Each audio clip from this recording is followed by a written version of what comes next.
Today I have a service call on a display cooler not cooling properly. So we want to see what's going on here on this display cooler. Okay, coming to the back of the display cooler. So here is my temperature here, set 48 degree Fahrenheit. So 48 is really high. We want to get anywhere around 33 to 40. So 33 to 38 or 40 will be ideal. And I noticed my compressors are running, but the product here is warm. So I want to see what's going on. Okay, so I'll let you know. Okay, so take off the condenser cover. You can see the coil, my condenser coil is dirty, but not sure if that is the only problem, so we'll see more. So take off my panel, and here you can see my fan is working. I have two evaporator fans, they are all working, so I'm gonna also see more, see what's going on before I finalize and tell you what's going on here. Okay, so here's my evaporator coil. I don't see it really frozen here, but I'm gonna lose all the panel. This time I'm gonna have to shut off the unit, and then I will lose all the panel off and go inside the evaporator coil and see what if it is frozen before I could draw a conclusion. Okay, come back to the condenser to look at the condenser again, and looking at the side glass. I did not see my side glass bubbling, so I did not see my side glass bubbling, so could be either here low freon or no freon in the system, but I'm not concluding yet. I still want to look more. Okay, so take out the complete panel, and here's my evaporator. Okay, so it's not frozen. My evaporator is okay. There's no ice build up. So, and this a display cooler. Okay, a display cooler. If you have this, then I think I'm beginning to suspect my freon not to be okay. But I'm gonna still look further. Okay, I will have to put in my gauge and see what I'm having. Thank you. Okay, so here another panel again on the front, and this one is on the floor, this one is on the side. So here's complete. I'll just back up a little bit so you can see everything. Okay, so going slowly, so you can see this is one evaporator coil on the floor, and then another one on the side here.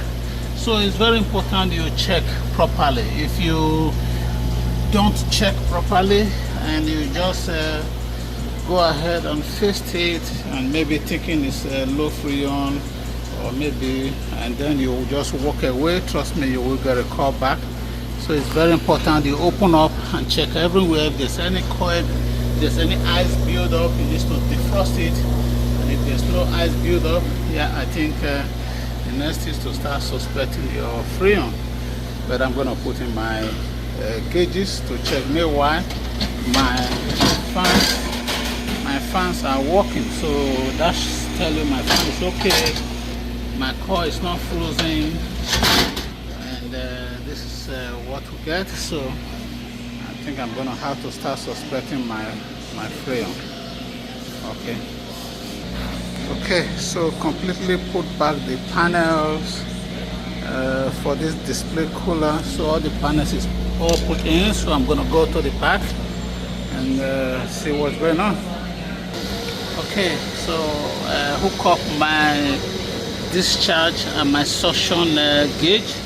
So here's my gauge here. It's saying on the high side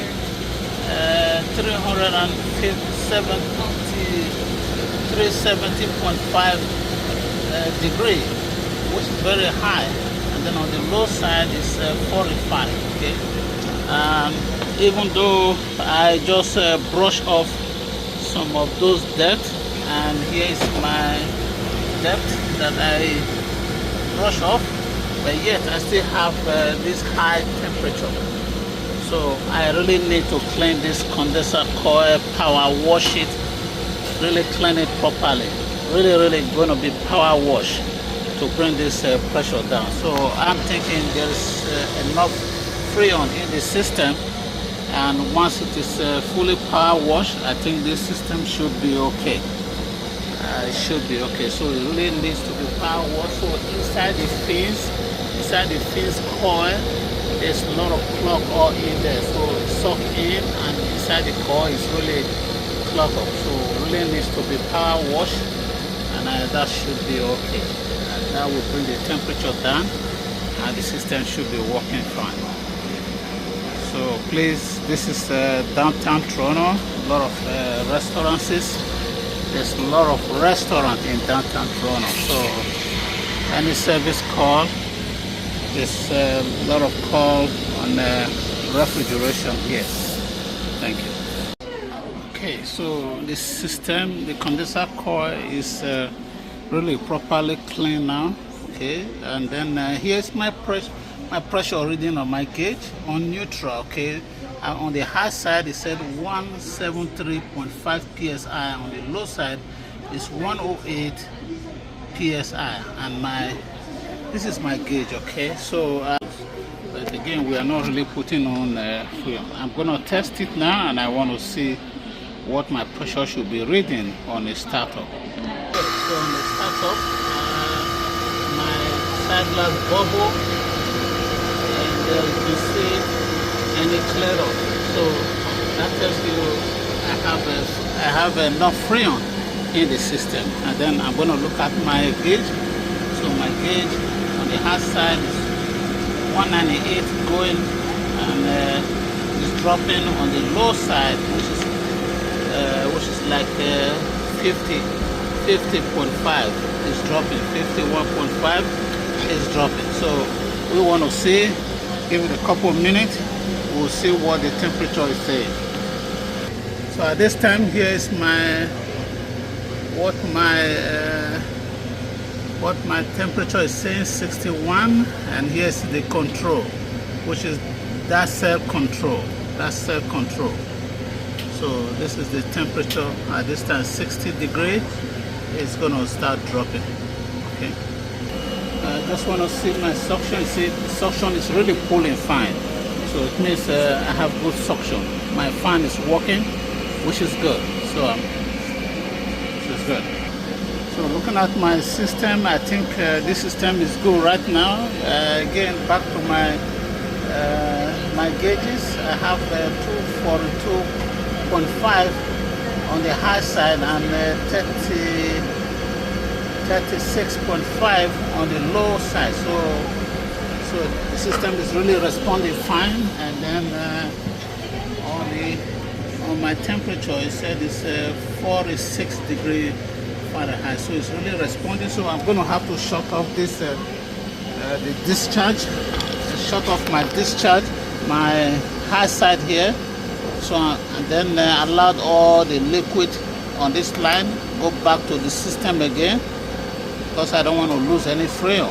Okay, so this could almost be taking almost a pound, so we don't want to lose any freon. So I'm going to have to suck everything back again. So I'm going to shut it off. Okay, and we should be going.